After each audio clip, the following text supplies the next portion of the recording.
Hello and welcome to another edition of The Stew with JT Brew. I'm Justin Taylor, your host. Joining me will be Bryan Toast Clark for this edition of NHL Around the Ice. We are going to do a midseason Eastern Conference mock draft of the Atlantic Division. So stick with us here. You're in The Stew. You up on trades and why you move, you ain't designed to lose. Find you jumping over seemingly nothing, racking up points, makes the game a little more fun to watch. Can drop release, we started with the mock draft and now we making a mockery of the leaderboard. Quite obviously not a scrub, so start an institute, make evaluations like a commissioner do. It's to the point your wife make you watch in a different room. Update your roster and pick and choose when you get some news. Not much that we enjoy more than sipping brew, sifting through new statistics to make it to our end zones through different routes. Universities, institutes, down to homies who click in groups. I introduce you to the Stew with JT Brew.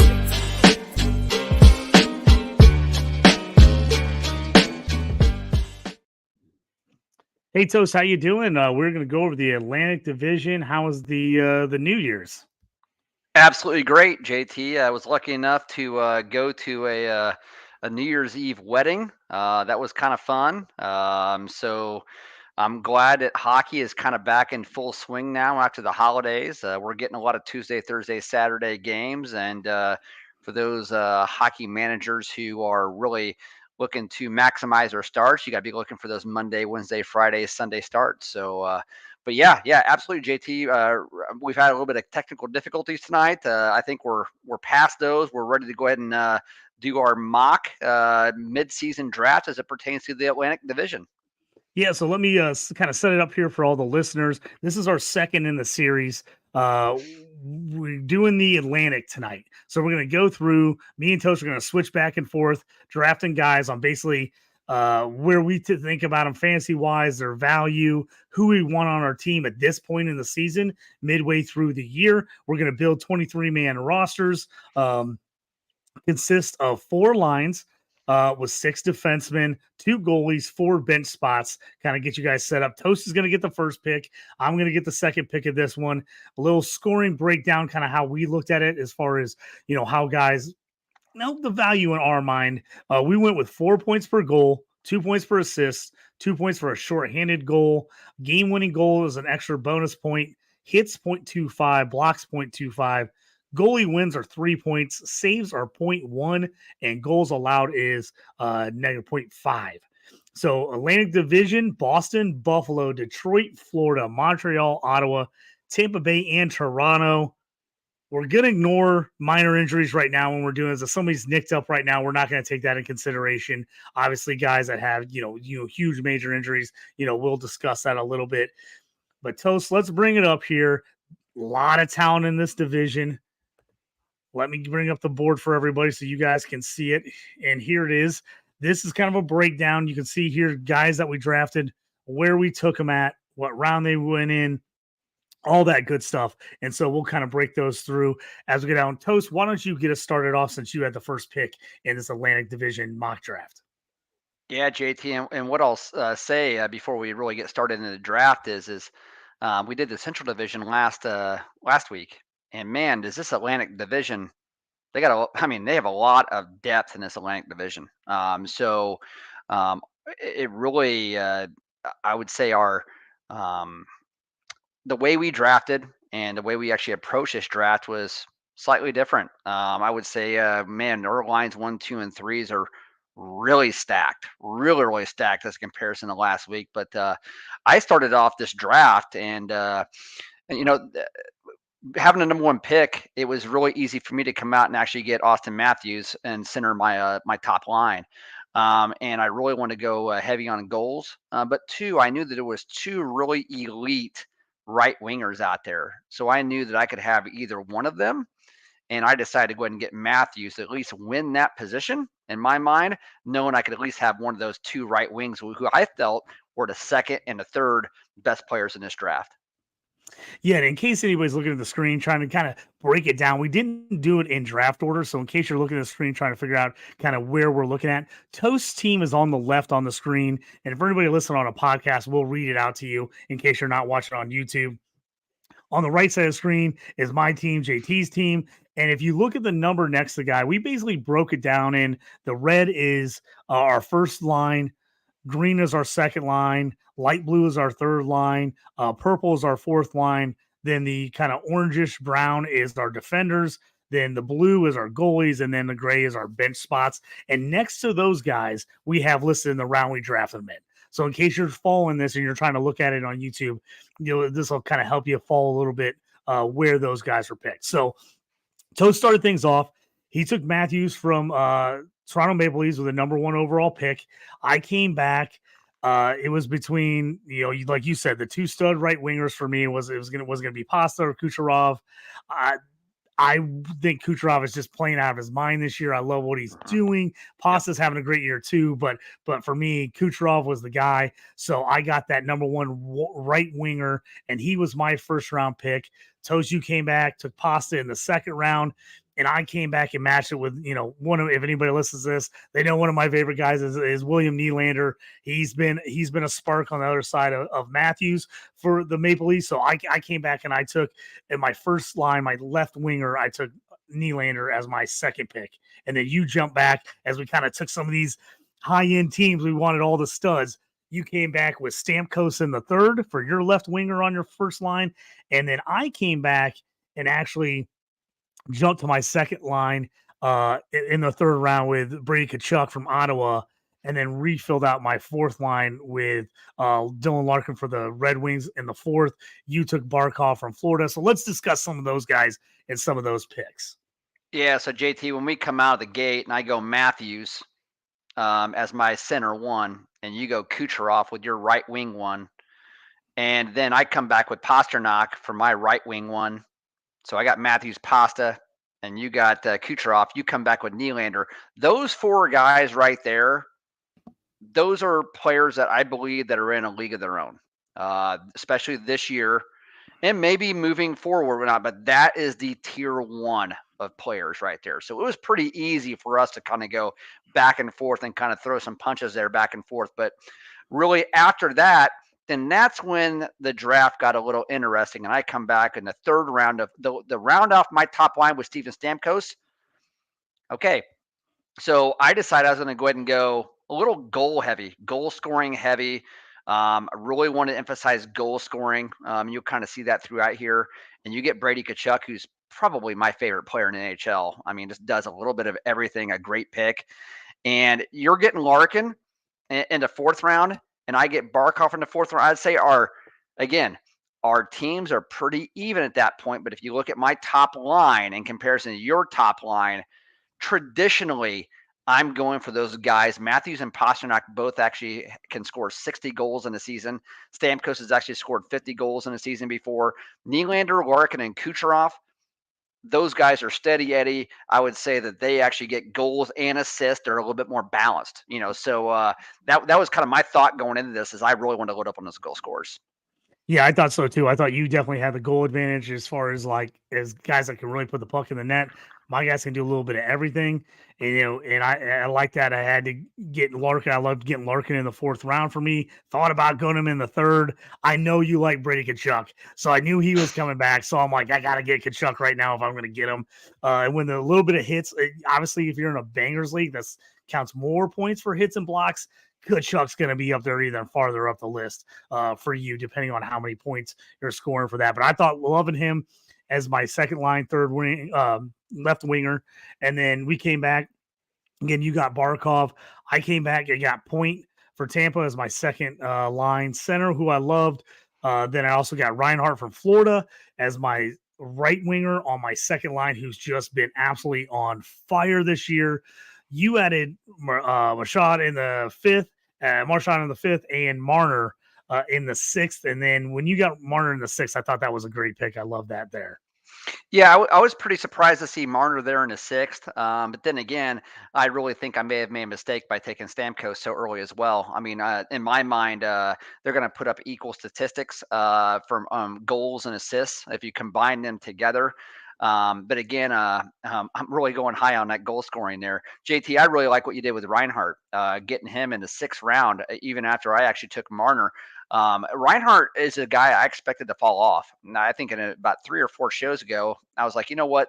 This guy's got 17, 18 goals. He's shooting into blistering 24%, 25%. That's not going to keep up. But guess what? Here we are 2-3 weeks later. He has kept it up. He's up to like 23 or 24 goals. He's still shooting well over 20%, and he doesn't seem to be slowing down. We're at we at like the 37, 38 game mark, somewhere around there. I don't know. We're closing in on the halfway mark. I thought he would have dropped off by now. He hasn't. In my mind, the steal of the draft so far, and again, Marchand, Barkov, and Marner for my second line, given my first line there as well, that's a heck of a top six. All right, a heck of a top six. But Reinhart, that was the first chance you may have taken. But again, I don't really think it's too much of a chance. Listeners out there, I would say if you have a chance to maybe get Reinhart in a trade and somebody's thinking this is a buy high time, I don't think he's going to cool off anytime soon. He would have done it by now. Kachuk's actually really hasn't got into the form we're actually used to him getting. Reinhardt's actually gobbling up all of those goals. They're winning right now, so the formula they're using is actually working. I would definitely see about acquiring Reinhardt for sure, but JT, I love that pick. Yeah, they come back and then you sort of jumping in here on your third line, and you finally got. We went with the first 2 D-men off the board here on these next 2 rounds. Yeah, so I went ahead. I got DeBrincat in my 7th round there, and I know when you'd actually take him, JT, and you come back with Matthew Tkachuk, and again, he's got the high ceiling, and he really hasn't got going yet. For him to be on your third line is pretty amazing. But Rasmus Dahlin, you were pretty sneaky to actually get him in the 7th round there. If you look at Dahlin, the way he's actually scoring right now, man, he's scoring up there with all of those second line guys, with Marchand and Barkov and Marner, Tkachuk, Point, Reinhart. He's right up there in scoring in most standard formats with those guys. So Dahlin was by far and away the best fantasy defenseman on the board there. You get him to 7th, and I decide, you know what? I better come back and get Hedman in the 8th round to at least go ahead and equal you that position. I didn't want you to have both of them. But let me talk about Hedman a little bit. Coming into the season, really everybody thought that Hedman was going to go ahead and start on power play 2 and take a back seat to Mikhail Sergachev, who really had a heck of a year last year. And really, Sergachev has had an injury-riddled season. And when he has been out there, he hasn't been as nearly as productive as last year. And guess what? Hedman's doing what Hedman normally does. So Hedman, for those owners actually think that, Hedman, his time is actually come and gone. He's ready to actually hand over the reins. Not so fast. Another guy, Hedman, I would actually maybe look on buying. I wouldn't say so low, but actually trading for right now if you can actually acquire Hedman in a trade. Because they got Vasilevsky back. Tampa Bay, they were really giving up a ton of shots on goal. Really are actually not playing a great defense like we're accustomed to seeing them doing. I think they'll have a better second half of the season. I think Hedman's going to be a really good get. Yeah, I like that pick. Dahlin's a guy I got in our home league. I know me and you have talked about a trade with him. He has just been a beast. He's the number 1 scorer, defensive player in our home league. He has just been phenomenal for the Sabres. I wanted to make sure I got him, so I went maybe a little early, but like you said, you came back with Hedman because you were like, hey, I don't want to give him the 2 top defensive guys, which I totally understand. We went back and forth, 7th round, and then you went with him in the 8th. I came back with Tkachuk, which he's been down this year. Another guy I love, down for him, but in the 8th round and in a draft like this, I got to take him right there just to hope that he turns around the second half of the year and really starts, doing what he's done most of his career. So I like that in the 8th. Coming back in the 9th, after I took Dahlin, it's like for some reason you get those defensive players and those goalies. You kind of think about them together. Like, how early do I want to take one? Who do I want to get? Bobrovsky's been phenomenal for the Panthers so far this year. I wanted to get one of those guys. You took Vasilevsky because now he's back healthy for Tampa. He's a guy probably in your regular draft dropped big time because he was hurt first half of the season. People probably didn't want to mess with him and hold him. And if they did, they wanted to get a value on him. So when you got him in the 9th, I knew I had to come back with Bob. I had to get Bob. I had to get that second guy in, and he's been very solid this year. So then I felt like we were on even keel there. We both had a top defenseman. We both had a top goalie. And then it was kind of like, okay, what other positions do we need to fill out from there? You went Batherson, who I love. I came back with Tage Thompson from the Sabres, a guy that, has looked really good. You went with a little more experience again, Tavares from the Maple Leafs in the 11th. I came back with one of our favorite guys, Patrick Kane, he's come back with a vengeance lately. If he dropped in your regular draft, if you were doing a midseason draft, he would be way up there compared to where he went in the regular season when he wasn't signed. He's been really good lately for the Red Wings. So I went with him the 11th. And then let's talk about those guys first before I jump into the 12th, 13th, 14th. Kind of let me know what were you thinking with some of those picks? You just talked about Hedman, but talk about Vasilevsky, Batherson, Tavares, some of those guys. Yeah, I'll start off with Batherson, who I took in the 10th round. Batherson's really been, I'd say, steady Eddie on that on that offense for Ottawa. Man, Ottawa right now, JT. Man, they have been one of the biggest disappointments in NHL. It's been pretty bad. Stützle, you if you look at his stats, he's been a point per game player, but only 7 goals, 27 assists. That's not what I expected out of him. I really expected not so much a flip flop, of course, but I expected more balance, more like maybe 14 or 15 goals and more like 15 assists, and really balance that out a little bit more. But it really hasn't been the case. Batherson's had that balance. If you actually look at him, I think it's more like 14 goals, 15 assists. He's got a little bit more hits as well. He's been the better play early on in the season. If the guys that drafted Batherson later in drafts compared to Stützle, who was really supposed to be the big hit, and he wasn't. So Batherson, I really, really liked him. But man, you came back in the 10th and got Tage Thompson as well. Tage has been hurt. Buffalo's been down. Those teams together, Ottawa and Buffalo, they're like brothers right now, man. They're doing the exact same thing. They're underperforming. They've actually had a little bit of injury. Well, actually, a lot of injuries. Ottawa's had a lot of injuries on the blue line, and Buffalo's just been injury riddled altogether as whatnot. But Tage Thompson can be primed to have a good second half of the season. Nothing could actually went worse for him in his first half. When he's been in there, he's actually been productive. But again, injuries have just kept him out. But I like the chance you took trying to take him in the 10th round there, the high upside. Same thing that you actually did with Matthew Tkachuk. Why not? I mean, earlier in the season, both those guys would have been, ADP, probably anywhere from 10 to 15, both of them, and you get them both on the third line. That's great value. That's amazing value right there. So, and also to recap, I want to talk about a little bit about Tavares there. I took him in the 11th, and you got Patty Kane in the 11th as well. Tavares, I was shocked he was actually there at the 11th, and I think you and I probably just maybe forgot about him there a little bit, and just kind of trying to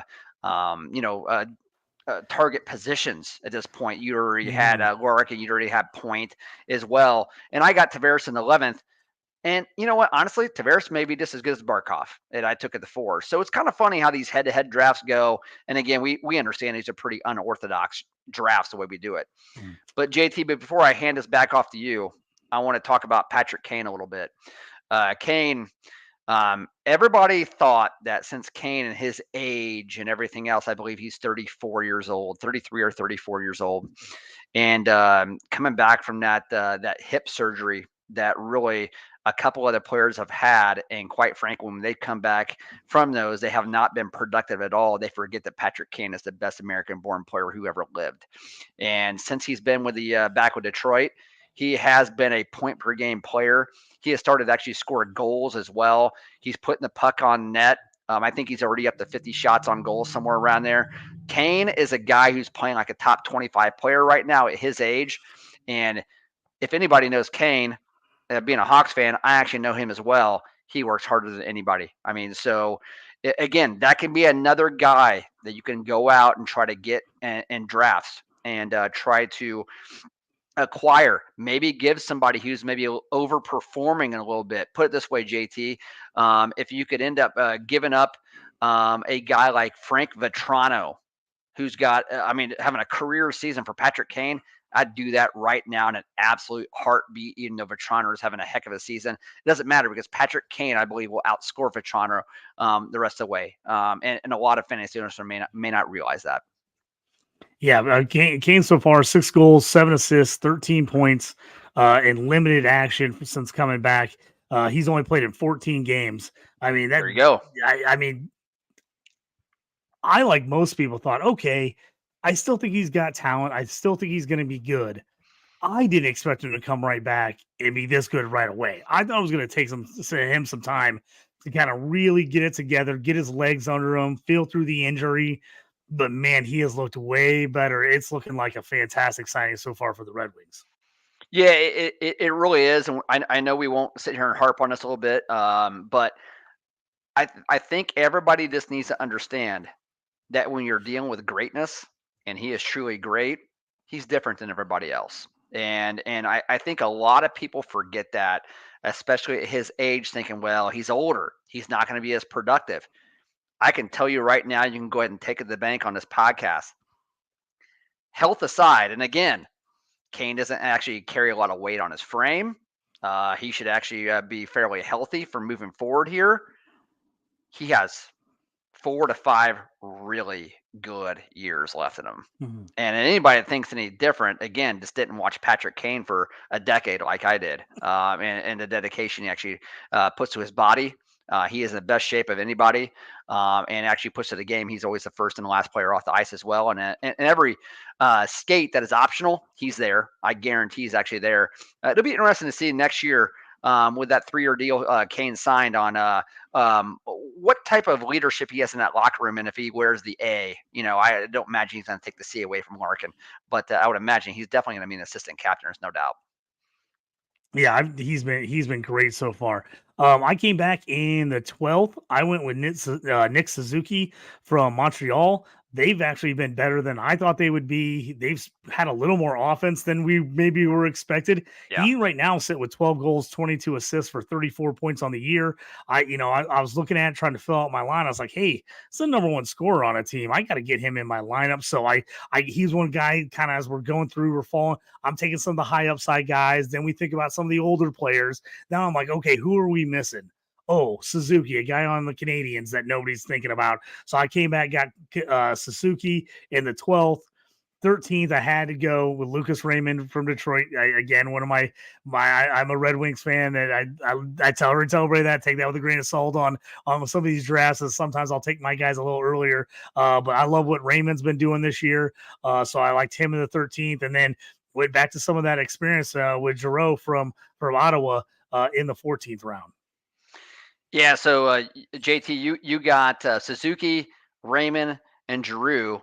And before I go to mine, I just want to talk briefly about that. You won a team, kind of like you did last week when we were in the Central Division.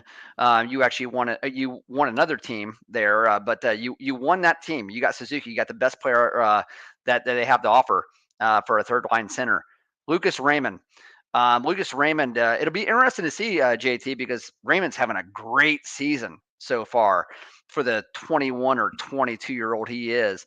And you and I have him in our cap league, in our dynasty league, and he's got that $925,000 entry-level contract. And it'll be interesting to see specifically what he gets. You got to think that he's in a neighborhood. I don't think he's better player than to actually get a bridge deal. I don't think he's going to accept any type of bridge deal. He's going to go ahead and command at least 5 to 8 years, somewhere around there. And I would imagine he's going to get somewhere in the neighborhood of $7 million. So he's one of the up and coming stars in the league. Detroit, they're kind of loaded with all those guys. They really are. Love the Lucas Raymond there. And it'll be interesting to see if we can keep him, which I think we plan on keeping him. We're going to we'd love to keep him if we can. The biggest thing for Raymond, if anybody just is looking at overall stats, his overall stats are pretty great right now for the year. Yeah. 11 goals, 20 assists, 31 points so far in 38 games. So, he's just under that goal. Now, he's just under that point per game. But here's the thing. He has been real streaky this year. So his points have come in bunches, as you saw last night against San Jose. 3 assists in that game. A couple nights, I think maybe a week ago, had 2 assists against Philly. So where he'll get you is he'll have like a 4 or 5 game scoreless streak, but then he'll come back and he'll get you 2, 3, 4 points in a game. So that's the one thing about Raymond. That's why he falls a little farther down on my list, especially since we're doing redraft.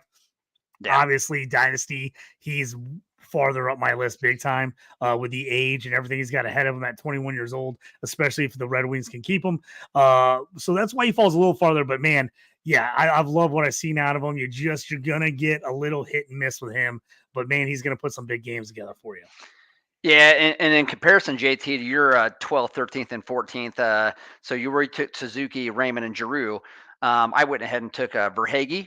I got Stützle, and I also took my first bench spot in Jeff Skinner.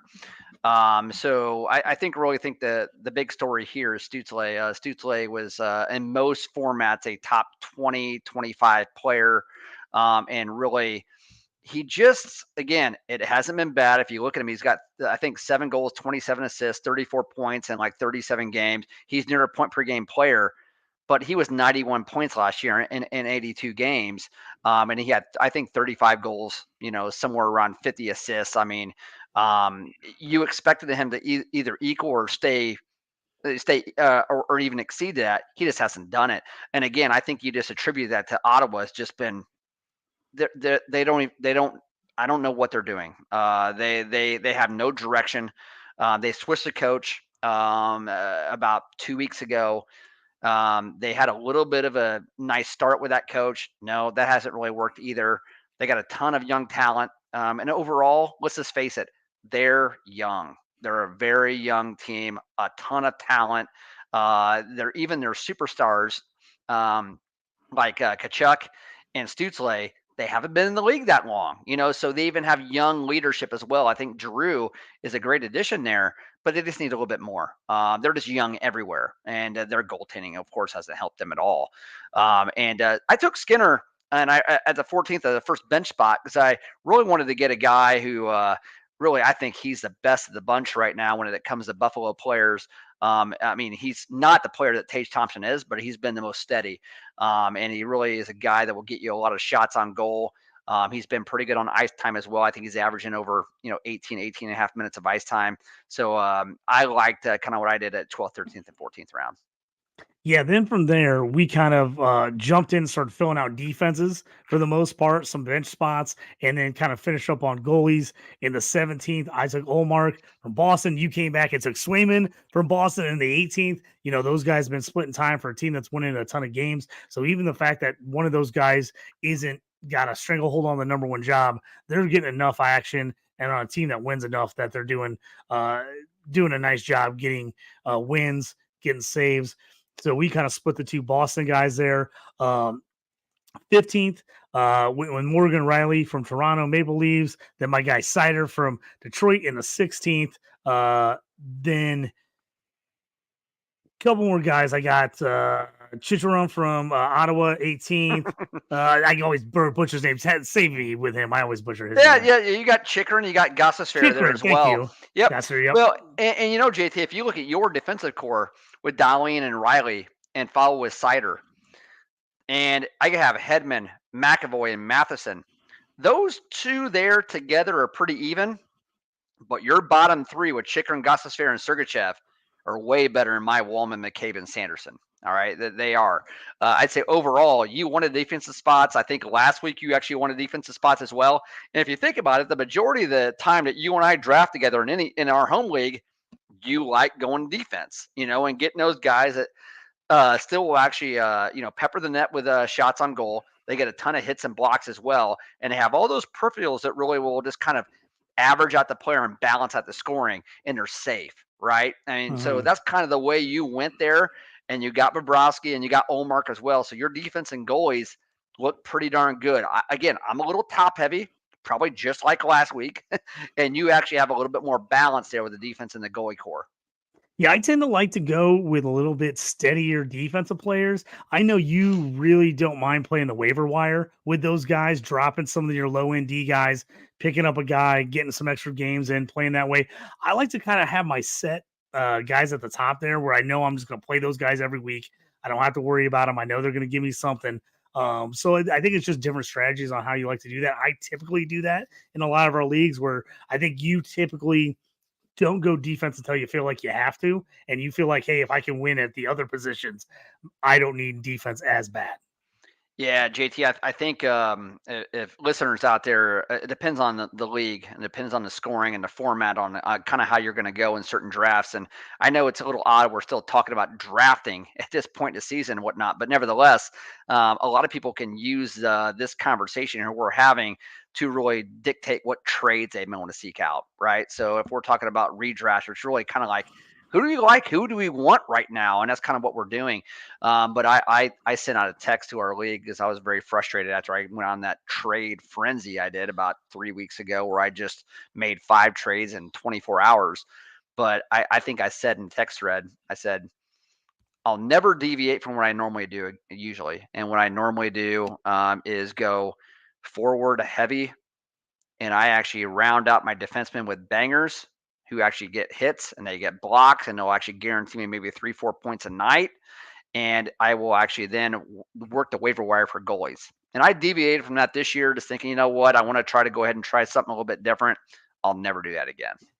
Yeah, I know you were not happy about it. You're like, I knew I should have changed my strategy because Yeah. you're always at the top of our league, and this is you're still in the mix with all the moves you made, but this has been one of the slowest starts I've ever seen out of you in one of our leagues. So, Yeah, we're all bunched up. We're all bunched up. I mhm. think we're all the majority of the leagues between 7-5 and 6-6 and 5-7. There, I mean, we got a lot of hockey left to play. We got at least another 8 weeks before the playoffs start. So it's going to be good. It's and we got a trade deadline coming up here in our home league here in less than 10 days. I mean, so I expect a lot of activity.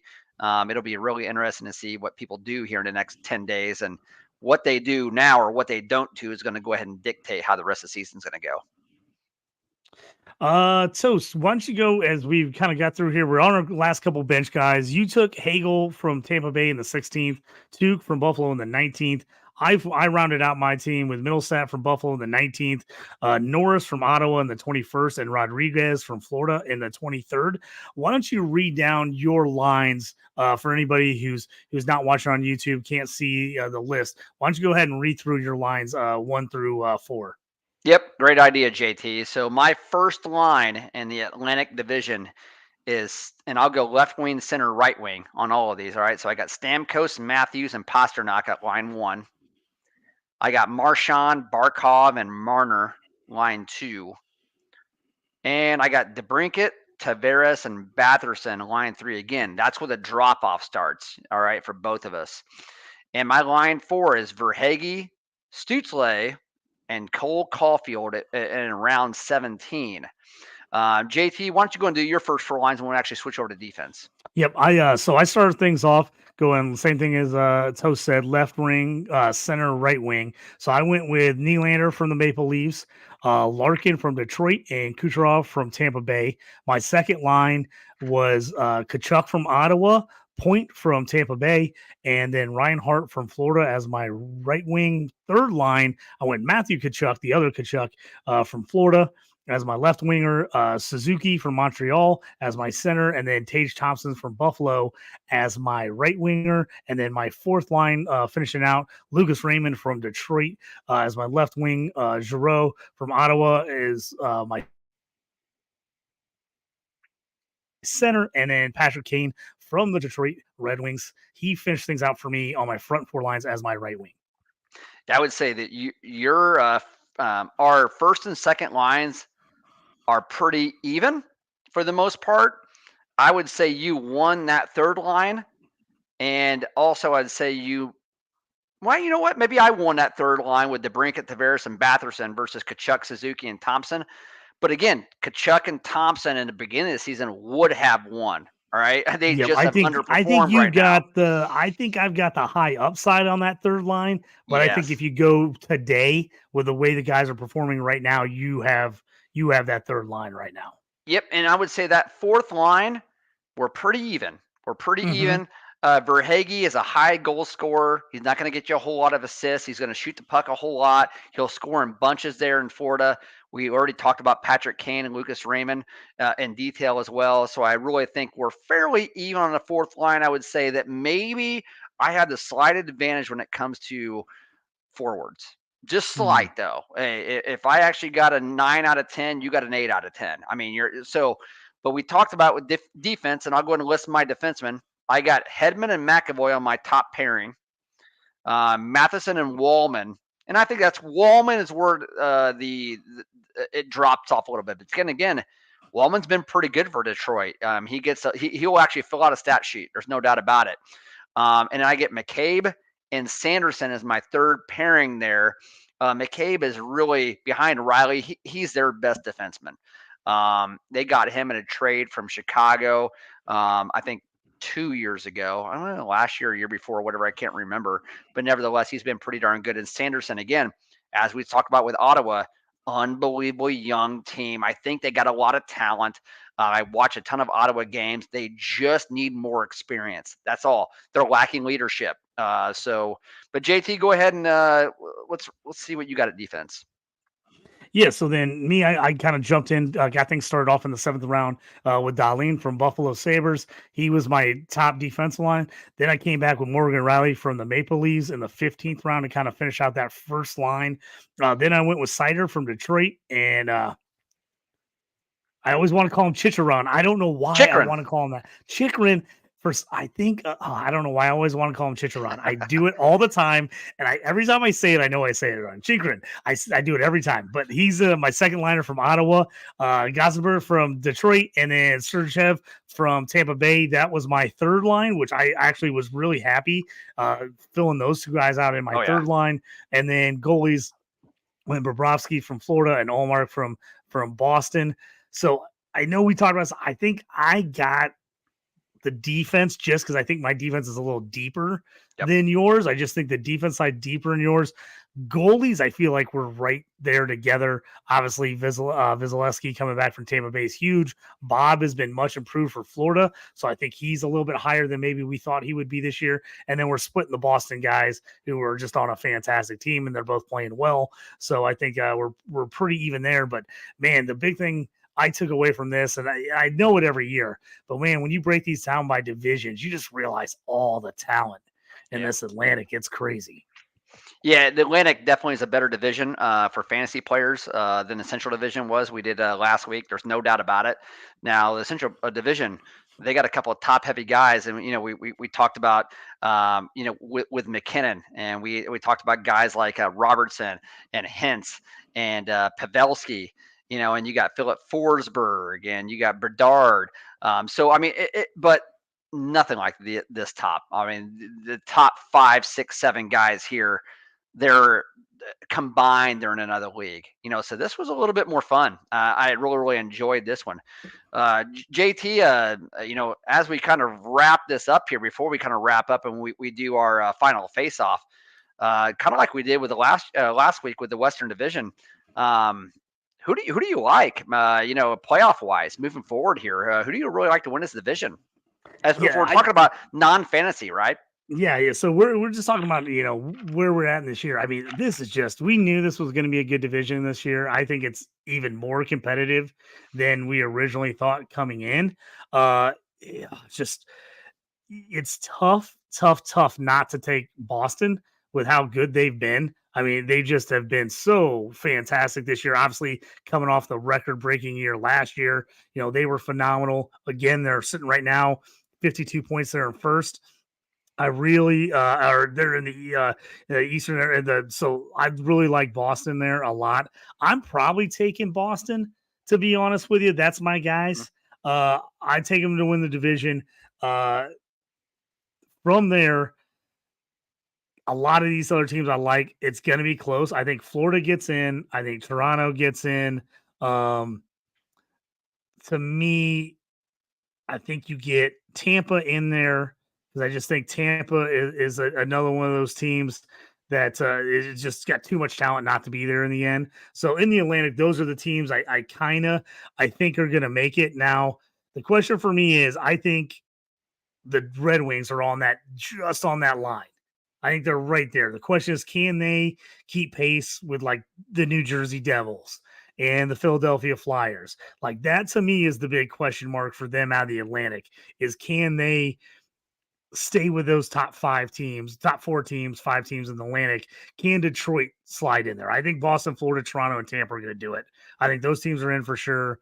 It's just can Detroit, who's been we've talked about this, been a little bit better than we thought they were going to be. They've hit some tough times here of late as they've kind of come back to earth a little bit. And I think now they're sitting at 40 points, 18, 16, and 4 of late here. So they've come back to earth a little bit.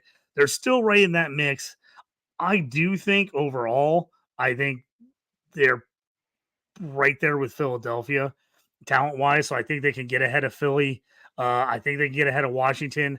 I still am expecting New Jersey in the Metro to come out and finally really start turning it on and kind of getting higher and getting more back in there. Right now, they're sitting just outside the playoffs. I think they're second or third outside the playoffs, but I think that's a team that's going to be in the mix. I obviously, as a Red Wings fan, I'd love to see the Wings make it, but I like to see I like the progress they've made so far this year, and I've loved what they've done with Kane and some of these other guys.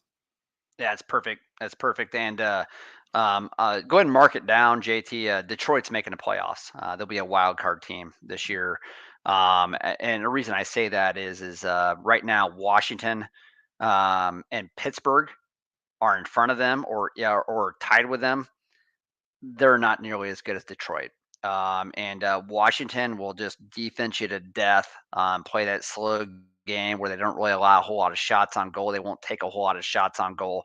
And I cannot believe they're 18, 12, and 6 right now. I really can't. I can't believe it. I just don't think they're that good. And Pittsburgh, I've watched a lot of Pittsburgh's game this year. They're a mess. They're 18, 14, and 4, and they're a mess. I like Detroit, and I like their balance. I like the way they're going. And again, I trust their goaltending a little bit more. And so Alex Lyon and Husso, they've had some injuries kind of at goaltending, but honestly, they've all been pretty good. We talked about that a couple weeks ago. They've been better than expected. The team that Detroit needs to worry about is Philadelphia. Because Philadelphia, they actually have developed a new culture there, and really given they got a good goaltender in Carter Hart, and they're a young team. I wouldn't even say they've overperformed. They're just pretty darn good. They're up and coming. So I would say Detroit needs to worry about Philly, and if I don't really think you need to worry about Washington and Pittsburgh. New Jersey, again, the goaltending is just bad. They're bad. Again, tonight they won 6-3. I think Mercer had a couple goals tonight. I picked him up on the waiver wire.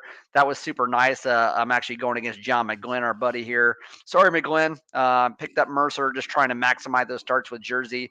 He ended up having a pretty good game. He's been on a heater. But I like Detroit out of all those teams. I really, really do. I agree with you with Boston. I think they'll make the playoffs, of course. It really with Boston, it comes down to, again, we talked about culture with Boston, man. They know how to win. They know how to get it done. They've been there. They've done that. And it's the same thing with Tampa Bay. They're going to make it. Tampa Bay is going to make it. They're finally getting their team together. But I'm going to go ahead and go with Florida to be the division winner. And really, I just like, again, what Florida's done. They got off to a little bit of a slow start coming out of the gate. We talked about that early on in the first few episodes. You had a little bit of a cup hangover there. They played late into the season. And the reason I say that is Barkov's played really darn good. I don't see Reinhart slowing down at all. And I really see Matthew Tkachuk picking it up. They got Ekblad. They got and Montour back. They haven't played well since they got back at all. They got to play better. I expect Florida to be better. And honestly, when I say expect Florida to be better, right now they're sitting at 48 points at 23, 12, and 2 through 37 games. They're right there. I think Florida wins this division. Yeah, I like that pick because I thought Florida, to me, I agree with you. I thought a little bit of the hangover from the long playoff run last year. I expected more out of them. And that's what you love to see when you're like, I kind of expect more from this team. And this team is already right in the mix. I mean, so that to me, I think is a good sign for them. I think Bob has really played well in goal. I think that's been a huge benefit for them. I think me and you we're on board with those other guys. We're on board with Tampa. Everybody else, I think those teams are really good, and I think it's going to be a fight. It's going to be a fight here in the Atlantic, and it's going to be a fight in the East for those last couple spots. Because I really think New Jersey eventually If they can get any kind of goaltending, we'll pick it up. I think the Red Wings are going to be in the mix. And like you said, it's like everybody's been waiting for the Flyers. They've been waiting for him to kind of put it together. Hart had a down year last year. He kind of looks like the guy everybody thought he was going to be 2 years ago.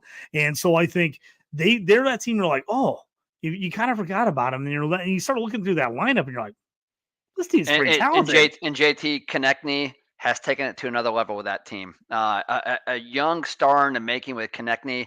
And you got John Tortorella come in. Man, I tell you what, everybody can say what they want about Tortorella, and that he's just a little bit of an odd guy and really a kind of a hard ass and this and that. But man, everywhere he goes, he gets results. They play good defense. They got good goaltending. They play the right way. And in the playoffs, that's a team that can be pretty darn sneaky. So again, I like the Wings. I like your Wings, but the team you got to worry about is the Flyers. I'm pumped, man. I'm pumped. We're halfway through the season. I'm just going to ask the listeners now, go to YouTube, give us a like, please do that. Go to Spotify, give us a like as well. Give us a retweet on Twitter.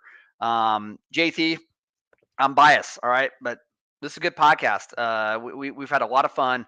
We've been giving our listeners a lot of good content, a lot of good advice coming out here, and I can still continue to butcher you with all the names, or make fun of you all the names you butcher, and that's good. We're gonna continue to maybe come up our shell a little bit, and I leave the hockey names up to you, man. I got too many football and basketball names on the brain. I'm remembering all those guys, and then I always know if I butcher the hockey name, I know you're gonna save me. So that's all. That you're my nice backup plan there. You always save me when I go off the rails with a pronunciation. Yep, and I think next week what we'll do is we'll head back to the Western Conference and go ahead and finish off that conference, and we'll do a Pacific Division redraft, and we'll have some fun with that. That's another division that I would say is pretty top heavy. It's going to be pretty close to the Atlantic Division. There's a lot of forwards in there, a lot of talent, so I'm pretty excited to do that.